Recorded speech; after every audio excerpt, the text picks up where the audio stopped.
So yeah, they're really falling over themselves to try to keep this going though, folks, in the face of everything that's happening, because there's a huge wake-up happening.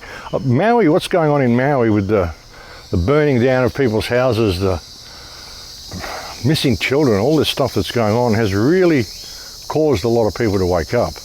And again, where are the parents of these missing children? I would suggest that many of them perished in the fires, because these fires were intense. There were people that were just burnt to ash. People were kind of pretty much vaporized in these fires, folks. And all of the police were funneling people back into the fires. The whole government system, I mean, this whole thing has been contrived, folks. The whole thing has been contrived, and it's woken a lot of people up.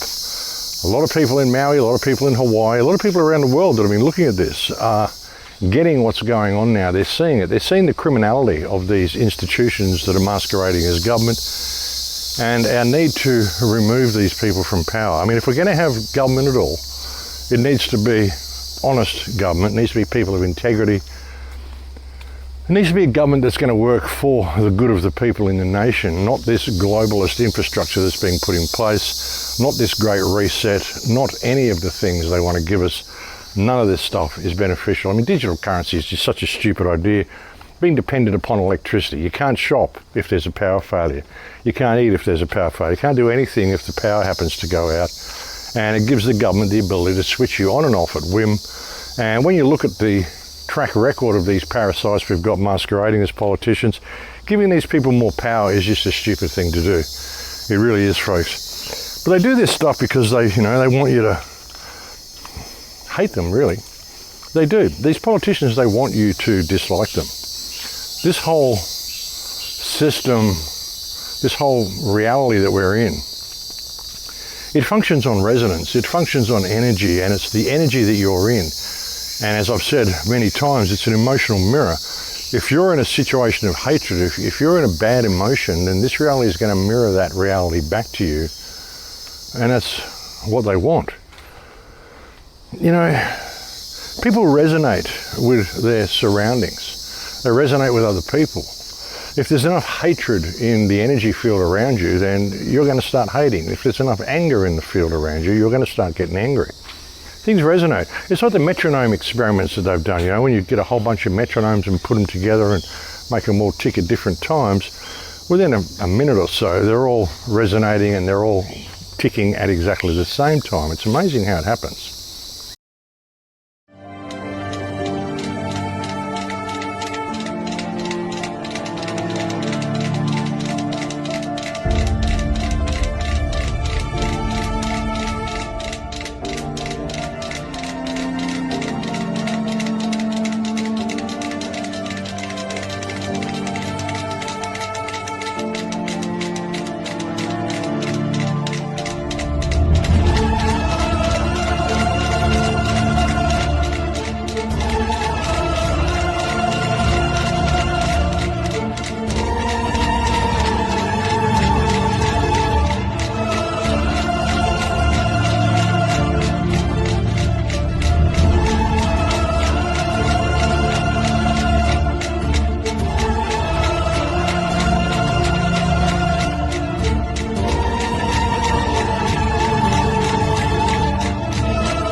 Yeah, and people kind of do the same thing as those metronomes, folks. People resonate with each other. They resonate with each other's energy, and they feed off each other's energy. And if people are in a bad energetic state, they're in a state of hatred, then they resonate with other people, and you end up in that state as well.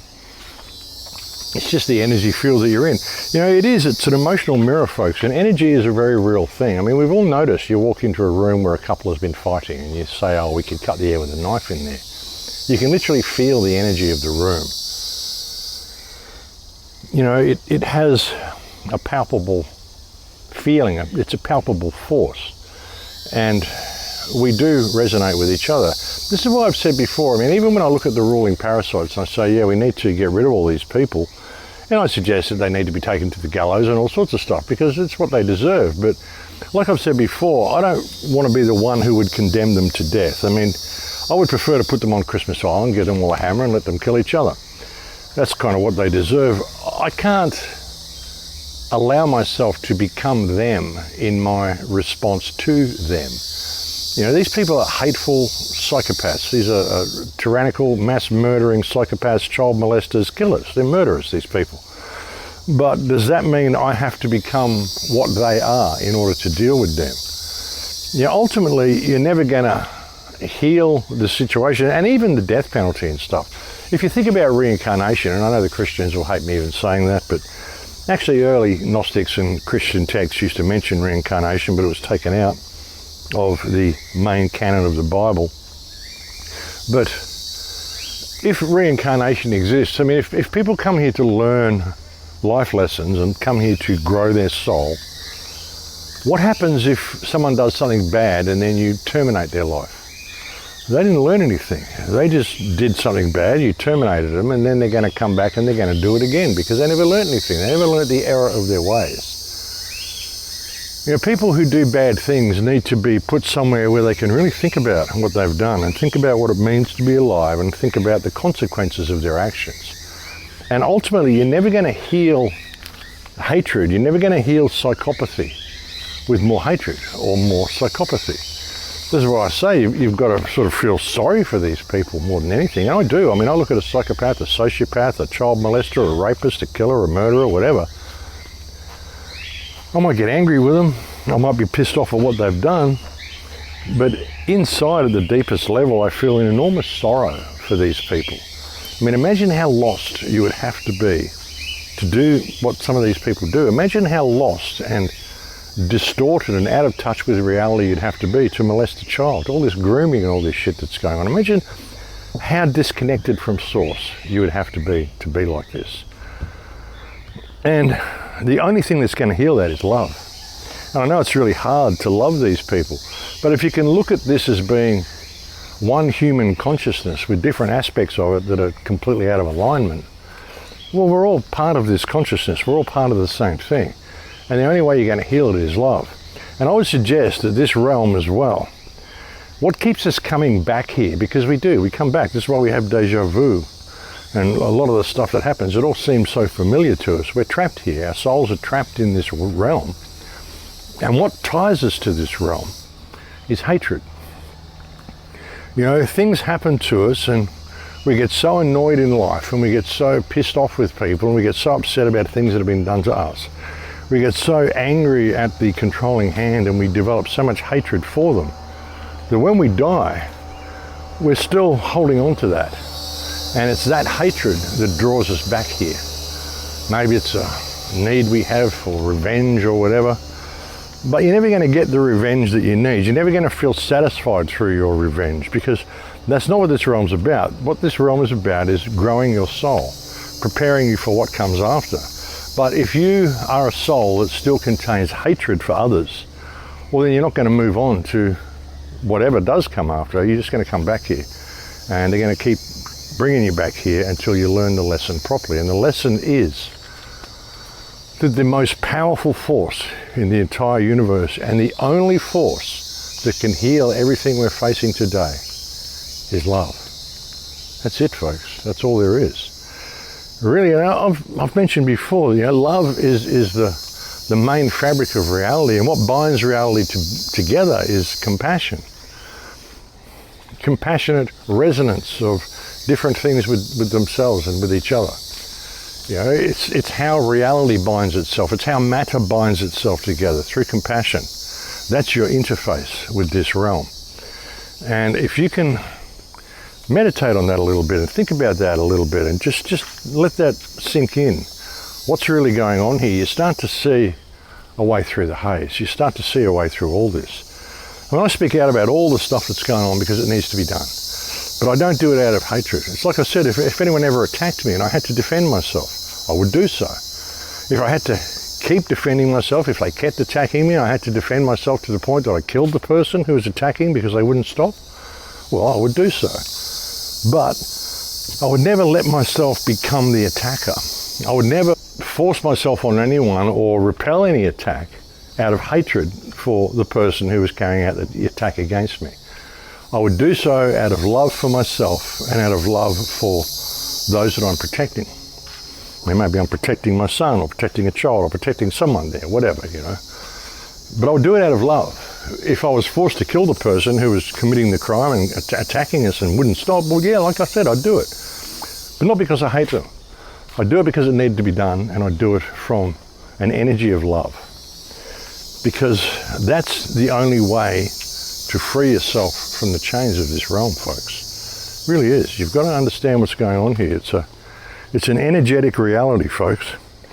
And everything they do is to keep us in here and to keep us stressed. Like I was saying before, the Great Depression that we're in now, the silent depression, it really is the greatest depression. And there was another guy who did a similar video, a couple of different figures, different numbers and things, but he sort of seems to get the point as well. I mean, I haven't done the analytics myself, so I don't know which one's right, the girl who I had on the last video or this guy that I'm going to show you now, but they're both getting the same idea anyway.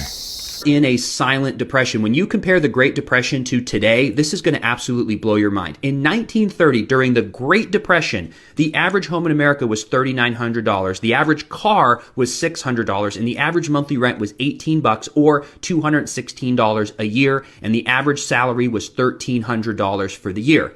Fast forward to today, it is $436,000 for the average home, $48,000 for the average car, and the average rent is $2,000 a month or $24,000 a year, and we have a $56,000 income for the average American right now.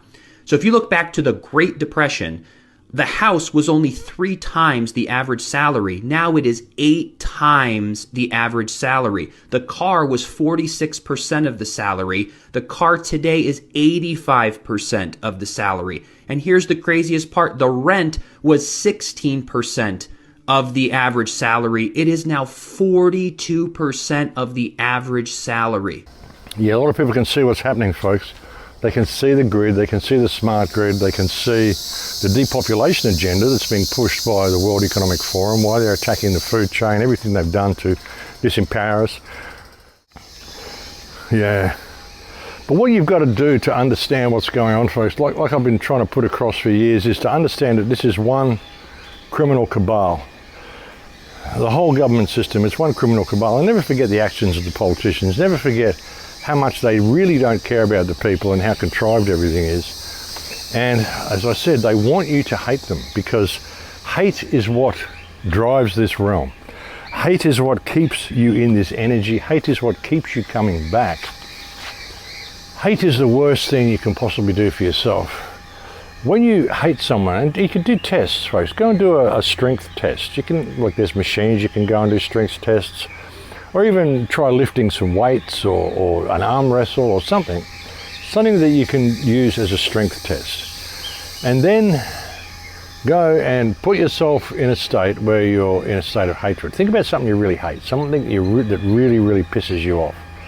And be serious about it and think about this and get yourself in that hateful state where you're really angry and hateful. And then go and do the strength test again. And you'll find you don't have nearly half the strength that you had before you got into that energy of hatred. Hatred is what ties you to the realm, and hatred is what keeps this system going. Like I said, they want you to hate them. Because as long as you're hating them, you're not going to be actually doing anything to fix the situation.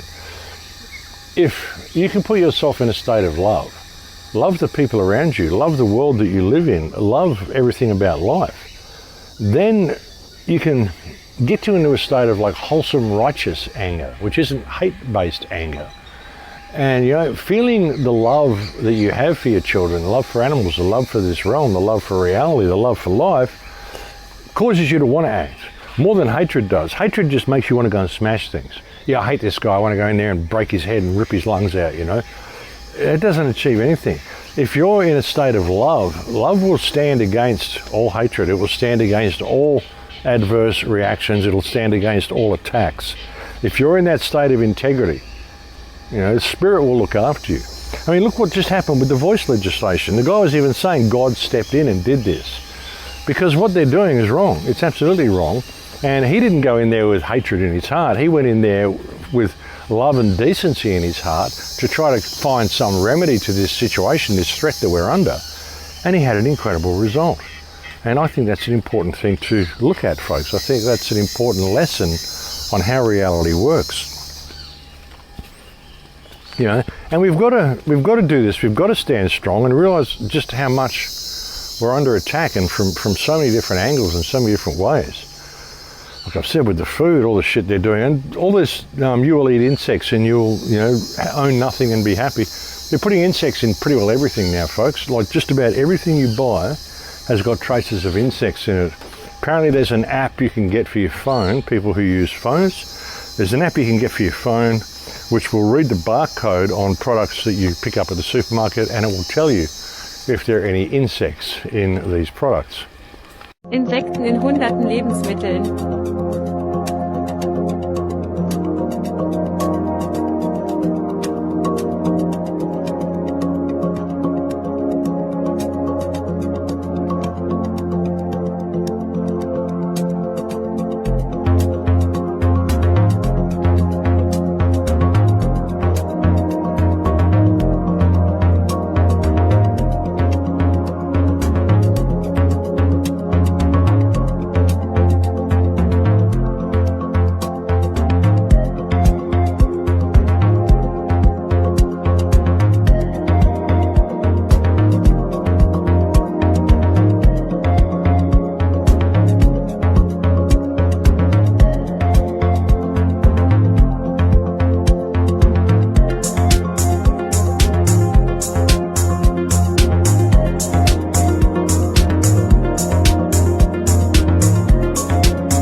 Yeah, it looks like a handy thing to have. I mean, if you're going to have a cell phone, you may as well put stuff like that on it, folks.